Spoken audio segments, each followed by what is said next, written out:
On to day 2 of our trip to Greenland, and this was a really, really great day. Oh my gosh, we opened the curtains, first thing we saw, bang, iceberg. No, I don't mean the iceberg hit the ship. I mean that we saw an iceberg right in front of us. It was amazing. This is what we've come all the way to Greenland to see, and we are already not disappointed. Hi, if you're new to our channel, we are Tom and Dom Travel, and we release a new cruise related video every single week. So if you haven't done so already, make sure you hit that subscribe button and don't forget to give this video a like. It really, really does help our channel grow. And it is totally free. Now, our captain told us that we were heading into Prins Christians Sund around 10 AM, so we made sure that we were up early and we were off to breakfast, grabbed a quick bit of cereal, quick bite to eat, and got ourselves wrapped up warm because today we headed to the secret location. The Horizon Buffet was absolutely rammed full of people. It was so hard to get a seat. We must have walked around at least 10 times just to find a spare table and chairs. All of the other passengers had exactly the same ideas about today. Get out there and explore the beautiful scenery. So we're going to do a slow scenic cruise through Prins Christians Sund, which is going to take us roughly around 6 hours to pass through the whole of the fjord. So we got up into our little secret spot up on deck 11 because you've got some beautiful forward facing views with very few obstructions, and not many people knew about it. So on deck 11, the viewing area is located directly underneath the bridge, and we could see from where we were standing the lovely guide who was commentating our whole passage through Prins Christians Sund, and she gave us a little wave to acknowledge that she could see us, and we were lucky enough that the sound system that is piped through the whole ship also covers the viewing area on deck 11. Now there is also one other viewing area, one deck below on deck 10, but we made sure we were higher up so we had the best view. By no means was there a lot of passengers here, although it had been much busier than every other time we'd been there. Now, as you can imagine, as we were approaching the south of Greenland and the Prins Christians Sund, there were so many icebergs and we were just blown away because they are truly beautiful. We were really surprised at just how blue they were. They were absolutely beautiful, and they were everywhere. By now though, as we were approaching the Prins Christians Sund at 10 AM, it was so cold. So we ran back to the room just before we entered and literally put on so many layers. Yeah, I think I had about 8 layers on. Hood, hat, everything, because it was the wind. The wind was icy cold. Now we headed back up to deck 11 viewing area, and we could see up on the bridge the captain was there, the ice pilot was there, and so was our guide, and we headed into the Sound itself. When you're sailing and there's a risk of icebergs, you actually have to have an ice pilot on board, and the captain picked ours up in Reykjavik. We had 2 ice pilots picked up because you need one on duty at all times. Our ice pilot will not be leaving us now until we leave Greenland and head further south back towards the UK. The Prins Christians Sund is a narrow passage, and we just couldn't believe how close we were to either side. You could almost reach out and touch it. Now, unlike Iceland, another thing that we were really surprised at was how jagged and pointy the mountains of Greenland were. It is an absolutely spectacular landscape, out of this world, something that we had never seen before, and like Dom said, completely different to any other Arctic landscape we'd ever visited before. Now, we'd been to Norway and we've been to Iceland, but this was something else. If you've been to the fjords, this will blow that out of the water. It is exceptionally spectacular. Add in icebergs, little icebergs floating all around you. No sign of any people whatsoever. All we had is, as we entered in, there was one little weather station that lets ships know if the weather's going to be okay to go in and out of the Sound, and that is your only sign of civilization at all. Just stood there and just watching us sail past all of these little icebergs. It was incredible. The whole sail through of Prins Christians Sund is absolutely mesmerising, and you feel like you can't walk away because as soon as you stop looking at something, there's always something else to see. Now, as we were passing through the Christians Sund, first thing our guide told us is to look to the right because we're coming across a glacier, and what a glacier it was. It was spectacular. The colours, the blues coming out of it was fantastic. What we didn't realise is that in Prins Christians Sund, there's not one, not two, not three,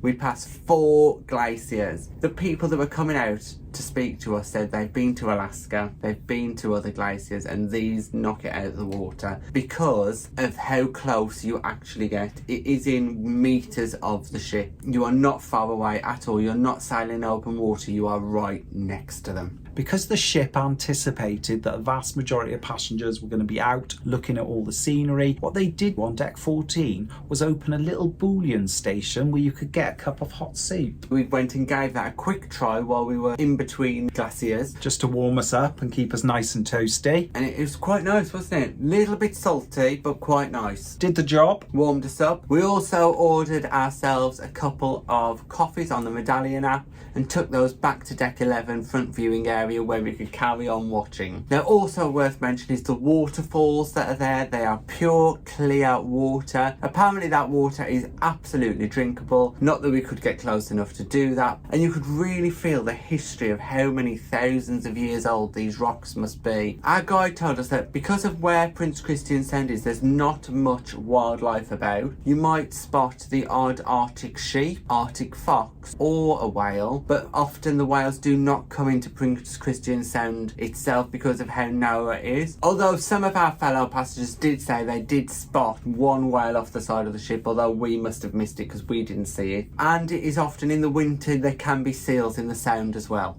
During lunch, again, it was just a very, very busy day. We were literally moving from one part of the ship to the other just to try and take in as much scenery as possible. We did pop into the Horizon buffet for a bit of lunch, had a little bit of soup and a sandwich just to warm us up, but then we were straight back out on deck. It's the quickest we've ever eaten breakfast or lunch in any day. Probably there maximum 10 minutes because we did not want to miss anything. The captain did 2 pirouettes of the ship during our passage of the Prins Christians Sund. The first one was when we reached one of the glaciers. We managed to do a full circle, which was fantastic. The second one was near the end of the passage where we reached a small little village and we did a full pirouette there where everyone on the ship could get to see probably the 10 to 20 little houses that were there, and everyone remarked at how do people live in such a remote area. Our guide told us that it is very subsistence living. They eat things like whale and seal and use every bit, including things like fat and blood and skins, in order to survive. So it really, really felt we were in somewhere that is unique, where people don't very often get to see. Overall, it was an absolutely incredible experience. It took about 6 hours. We were very cold, very tired, but it was incredible. Absolutely incredible. On our itinerary, we were not scheduled to sail through the Prins Christians Sund, no.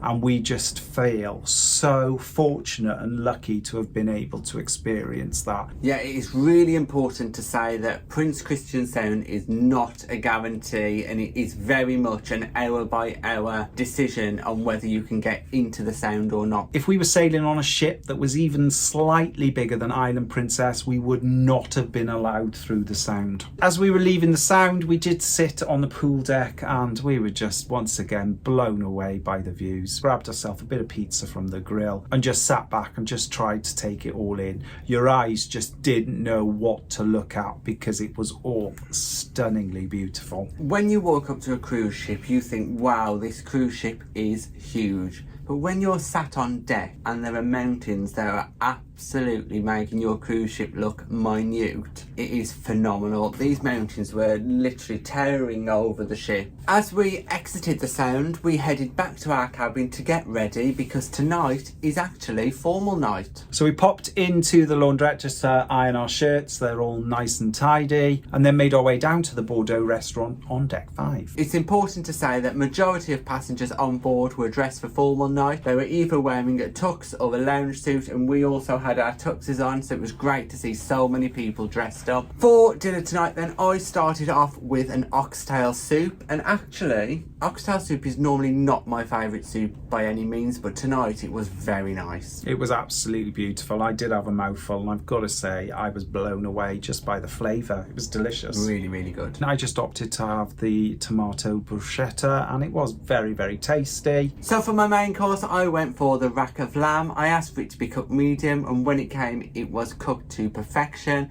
It has to be one of the best meals I've had so far on the ship. And for my main, I went for the beef Wellington, that standard princess formal night dinner, and it was absolutely delicious. The bit of fillet in the middle just melted in your mouth. It was beautiful. Came with a little bit of veg, and I cleared the plate. For my dessert, I went for that chocolatey option, and just like all the other chocolate desserts, it was perfect. And I chose to go for the lemon and raspberry bar, and it was absolutely delicious. A little bit of raspberry mousse and beautiful, very, very refreshing. However, Tom's chocolate tart was absolutely delicious, and once again, so chocolatey. Accompanying our meal, we each had a couple of glasses of Pinot Noir once again. Straight after dinner then, we headed to that favourite bar of ours, Good Spirits, and we grabbed ourselves a couple of gin and tonic Ultimas, and then made our way up onto deck 14 to take in some of the breathtaking scenery. Although we spent most of the day outside, we just could not stop looking. Once we'd finished our drinks, we made our way straight back down to Good Spirits. Back to Good Spirits because we needed a top up, and unfortunately we arrived just at the wrong point because they were giving out shots.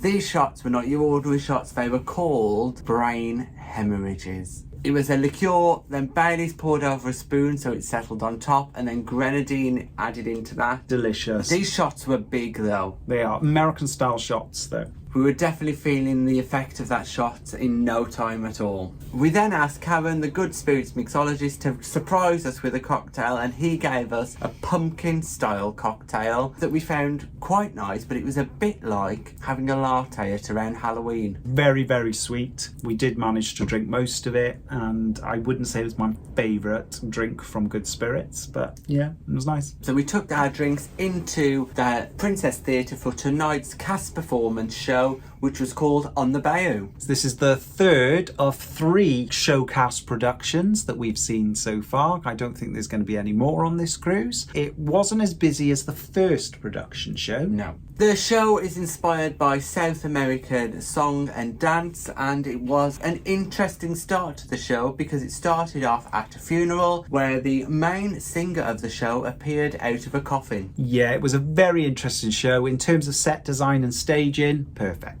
Absolutely perfect. Really, really nice. You really did feel immersed in the performance. What we didn't know was any of the songs really, so we didn't really relate to any of the songs, but they all seemed to be very well performed. The dancers were good, the singers were good. The best part of the show had to be at the end where they had the little Mardi Gras section where they came up dressed in like extravagant costumes, big puppet heads. It was something quite different that we've never seen before. Overall, the show wasn't one of our most favourite. We did feel that some of the singers within the show were a little bit disconnected from their performances, so it was a little bit disappointing. However, the dancers were incredible. After the theatre show, we headed to Explorers Lounge, but found once again it was karaoke night. So we turned around and headed to Crooners Bar to experience something different. Yeah, as we've said in previous vlogs, the karaoke is every other night and we're a little bit karaoke'd out by now, so we did think, oh, let's try something different. On other ships we've had much more varied entertainment, particularly game shows later on in the evening where we don't feel like we've missed out. So on this ship we don't feel like we've had chance to see any of the game shows that happen around 8:30 because that's the time we're in dinner, and unfortunately there's nothing repeated, so all we end up seeing is karaoke every other night, so it is becoming repetitive. So as we said, we went to Crooners instead, and it was a really relaxed, chilled atmosphere in Crooners. It was very, very nice. We did enjoy it. The pianist was playing and singing a few tunes.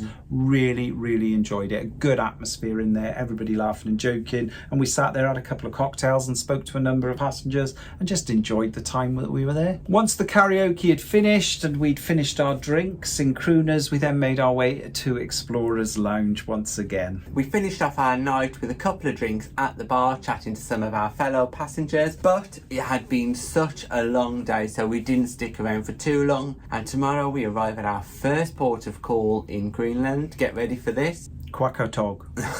Aappilattoq. Aappilattoq. Aappilattoq. Aappilattoq.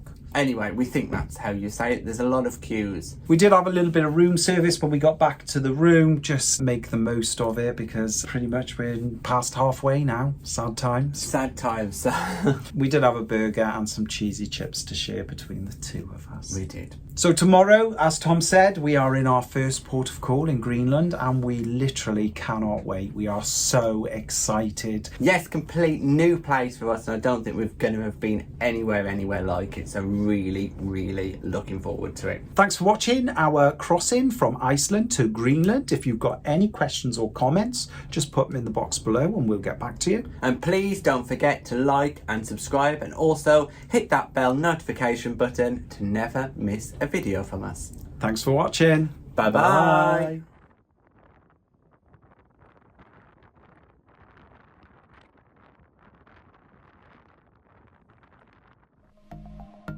Thanks for watching. We've got lots more content available on our YouTube channel, so press that subscribe button. If you're interested in receiving daily updates, we're available on most social media platforms. Just search for Tom and Dom Travel.